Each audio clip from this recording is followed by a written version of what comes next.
Monaco Info, voici les titres de votre journal.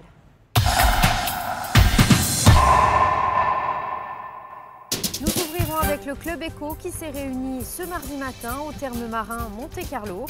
Nous continuerons avec la suite de notre série de reportages consacrés au déplacement du souverain aux États-Unis à Washington. Nous reviendrons sur la fête qui était organisée sur l'allée Lazare Sauvego par les commerçants. Et enfin, nous parlerons d'une course cycliste de charité qui prenait son départ depuis l'Automobile Club de Monaco. Nous débutons ce journal dans un écrin remarquable de la Principauté. Les thermes marins Monte-Carlo accueillaient le Club Éco pour la deuxième année. Au programme, l'économie du bien-être et de la santé, un reportage d'Alexandra Pani. La santé et le bien-être en Principauté restent une priorité pour le gouvernement princier. Ce pôle d'excellence est en perpétuelle évolution, avec notamment la création il y a 2 ans du centre de gérontologie clinique Régnier 3, mais aussi de l'Institut monégasque de médecine du sport, l'IM2S, et d'ici 2020 du nouveau centre hospitalier Princesse Grace. L'offre de soins liée au bien-être s'étoffe elle aussi chaque année. Le Club de l'Éco a donc souhaité mettre en lumière ces secteurs lors de ce 2e rendez-vous annuel. C'est vrai qu'à l'extérieur, on n'a pas ce sentiment de pôle santé monégasque et bien-être. Et nous avons voulu profiter du champ d'action de 600 000 lecteurs de Nice Matin pour parler de cette merveilleuse société que sont les thermes marins et surtout de toutes les possibilités de bien-être qui sont aujourd'hui très importants dans l'entreprise pour prévenir des problèmes psychologiques importants ou de santé importants. C'est quelque chose qui est vraiment dans l'air du temps aujourd'hui et c'est normal que les gens se soucient de ce problème-là. C'est dans cet écrin surplombant la Méditerranée que cette réunion du Club de l'Éco s'est déroulée mardi matin.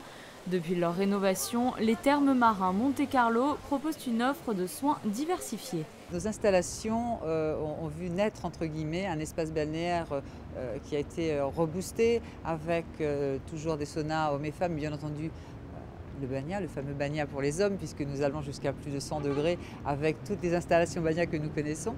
Nous parlions effectivement des soins technologiques, ça fait partie d'une offre très complète, puisque nous avons besoin on va dire, de sentir que la main n'est pas la seule façon de pouvoir prendre en charge nos clients. Et la technologie vient nous aider, vient prendre le relais de la main dans notre offre. En matière de technologie, le point fort que nous pouvons citer maintenant est notre espace cryothérapie, puisque nous avons 2 chambres. Nous parlions du banya qui va à plus de 100 degrés, 2 chambres de froid, c'est vraiment l'appellation peut-être le cold sauna, puisque la première chambre de chambre froide entre guillemets qui nous permet d'aller à la récupération et à la performance est à moins 60 degrés et notre deuxième pièce, notre deuxième chambre est à moins 110 degrés. Prochain rendez-vous du Club de l'Éco le 17 juin autour d'un thème lié à la finance cette fois-ci. Les membres seront conviés à cette occasion à la Banque Populaire Côte d'Azur de Monaco. Nous vous le disions dans nos précédentes éditions, le prince Albert II a reçu à Washington un prix pour son engagement en faveur de l'environnement marin. Le prince Albert II a également profité de ce déplacement aux États-Unis pour participer au conseil d'administration du projet Pristine Seas sous l'égide de National Geographic. Un reportage de Patricia Navarro et Sylvain Péroumal. Des lieux magiques où la nature a encore tous ses droits, des sites marins uniques qu'il faut plus que jamais protéger. Pristine Seas, traduisez Mer Vierge, est le nom d'un ambitieux projet lancé par le docteur Éric Sala. L'idée étant non seulement de préserver ces endroits sauvages, tout en contribuant à la sauvegarde d'aires marines qui souffrent, elles, déjà de l'impact des pollutions humaines. Pristine Seas à National Geographic est un projet avec le but de protéger les aires les plus sauvages de la mer. Des aires qui ne sont encore pas habitées, pas pêchées, qui sont encore les plus proches des vierges qu'on a dans les océans. Et on utilise une combinaison d'exploration scientifique, recherche, analyse économique et médias pour inspirer les leaders des pays à qui appartient cette zone sauvage, pour les protéger dans de grandes réserves marines. Très rapidement, la Fondation Prince Albert II de Monaco a adhéré à Pristine Seas. Le prince souverain était d'ailleurs présent au dernier conseil d'administration du projet. Un soutien de poids pour ces explorateurs et scientifiques qui ont besoin de relais dans les milieux politiques pour faire entendre leur voix et défendre ces mers vierges. C'est un programme qui a été lancé il y a 3 ou 4 ans maintenant, avec à sa tête Henrik Sala. Ça se situe aussi dans le cadre d'un partenariat général que la Fondation a avec National Geographic depuis maintenant 7 ans, si je me souviens bien. Et c'est une action exemplaire de conservation d'espaces maritimes dans divers pays. Et bien entendu, ça permet, au-delà de l'action exemplaire, ça permet la réalisation par des équipes spécialisées et qui sont au plus haut niveau, qui sont celles de National Geographic. Ça permet la réalisation d'images absolument fantastiques aussi, qui permettent de communiquer sur ces thèmes. Le projet Pristine Seas se concentre sur une dizaine de zones marines, du Gabon aux Seychelles, en passant par de petits archipels du Pacifique très peu connus. Il y a des îles de récifs coralliens au milieu du Pacifique, comme les îles Pitcairn, qui ont été protégées par le gouvernement britannique cette année. On a le Line Islands, des îles qui ne sont pas habitées avec des récifs coralliens vierges, qui autrement pourraient être affectés par le changement climatique. Aussi en Arctique.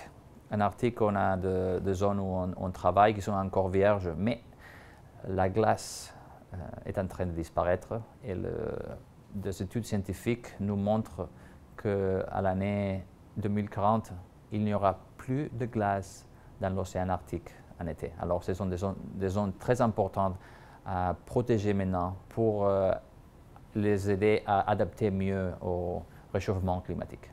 Le projet Pristine Seas a pu voir le jour donc grâce à National Geographic. Tout le monde connaît les parutions, magazines ou la chaîne de télévision. Mais ce que l'on sait moins, c'est que cette organisation a toujours mené depuis sa création de nombreuses expéditions à travers le monde. Elle possède d'ailleurs d'incroyables archives. Et lors de sa visite à Washington, le prince Albert II a eu le privilège de se rendre dans les entrailles du siège de National Geographic où sont conservés des documents anciens très rares, dont des clichés de la principauté. Le souverain a également pu découvrir les moyens techniques modernes tels que ces drones ou ces caméras sous-marines qui permettent de témoigner de l'état de la planète aujourd'hui.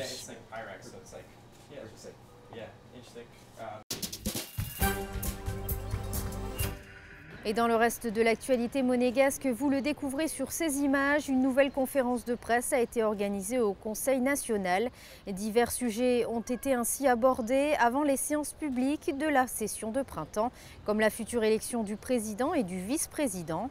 À l'honneur également un projet de loi et des propositions de loi consacrées à la publication des décisions de justice, au baux de bureau, à la fonction publique et à la possibilité pour une mère monégasque de transmettre son nom de jeune fille à son enfant ou encore à l'aide nationale à la famille. La question du logement était aussi au cœur de cette conférence avec l'évocation d'opérations telles que Testimoniaux, Giroflée, Tour d'Odéon ou encore la livraison prochaine de plusieurs appartements. Autant de sujets qui seront développés lors des futures séances publiques à suivre sur Monaco Info. Et c'est à la salle Garnier que Jean-Louis Grenda, directeur général de l'Opéra de Monte-Carlo, a été fait chevalier des Palmes académiques. Vous le voyez à l'image, l'insigne a été remis par Adelin de la Tour du Pin, ambassadeur de France à Monaco. L'événement s'est déroulé en présence du souverain, de son Altesse royale la princesse de Hanovre, ainsi que du ministre d'État Michel Roger. Et de l'Opéra de Monte-Carlo, direction l'allée Lazare-Sauvego où une fête était organisée la semaine dernière.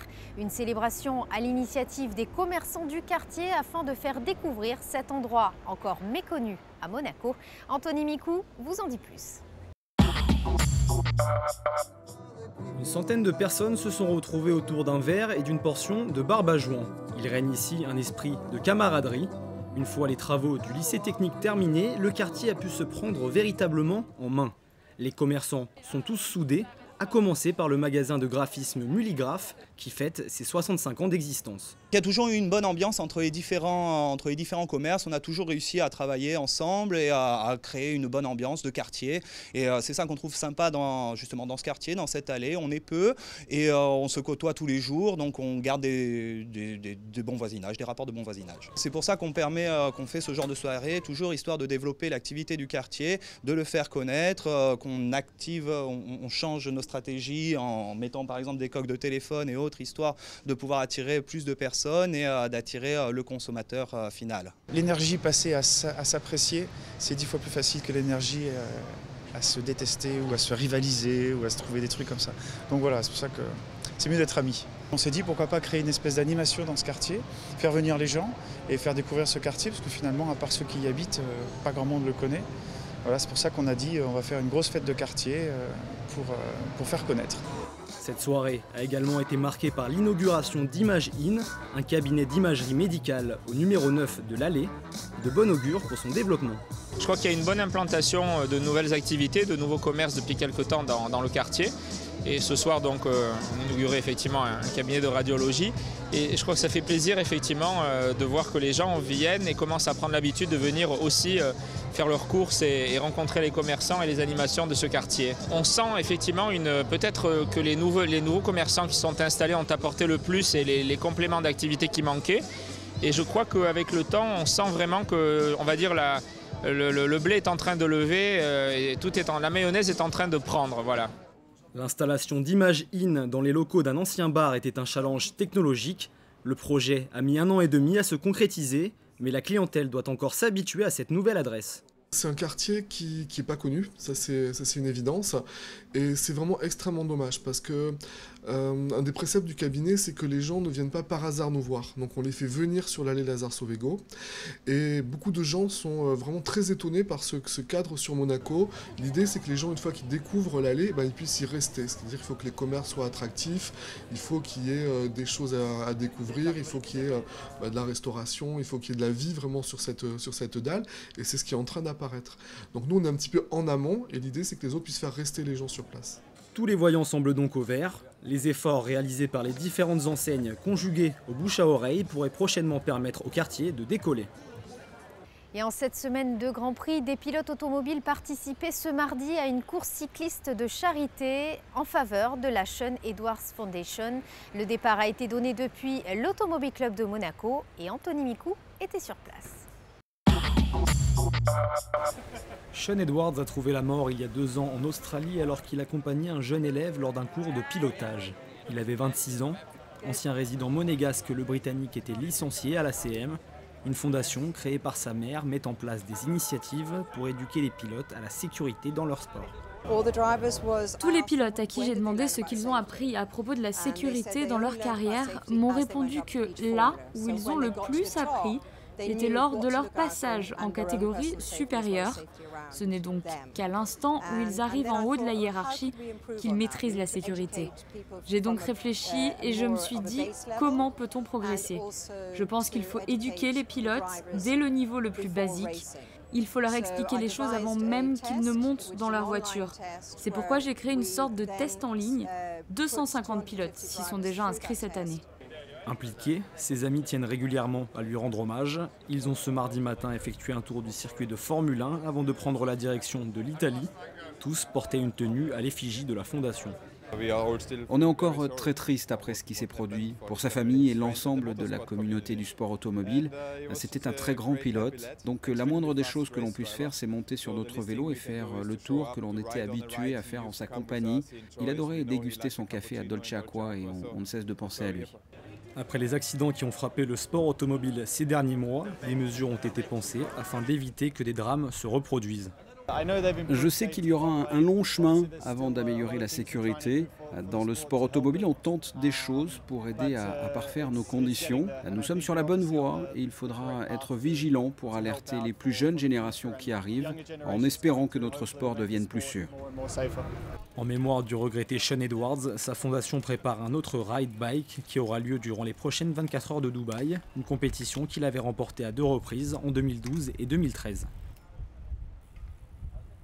Et dans le reste de l'actualité sportive, sachez que les finales du Trophée Ville de Monaco et du Challenge Régnier 3 auront lieu ce mercredi au Stade Louis II à partir de 18 h. Et à présent, retrouvez la carte météo pour ces prochains jours. Mercredi, prolongement d'une période agréable malgré quelques nuages. Les températures iront de 17 à 23 degrés. Jeudi, un ciel toujours partagé entre nuages et apparition du soleil avec un thermomètre restant très clément. Vendredi, poursuite d'un temps assez nuageux avec un mercure stationnaire. Et enfin, samedi, un début de week-end plutôt nuageux avec une maximale de 21 degrés. C'est la fin de cette édition. Merci de l'avoir suivi. À présent, la suite de vos programmes. À très bientôt sur Monaco Info.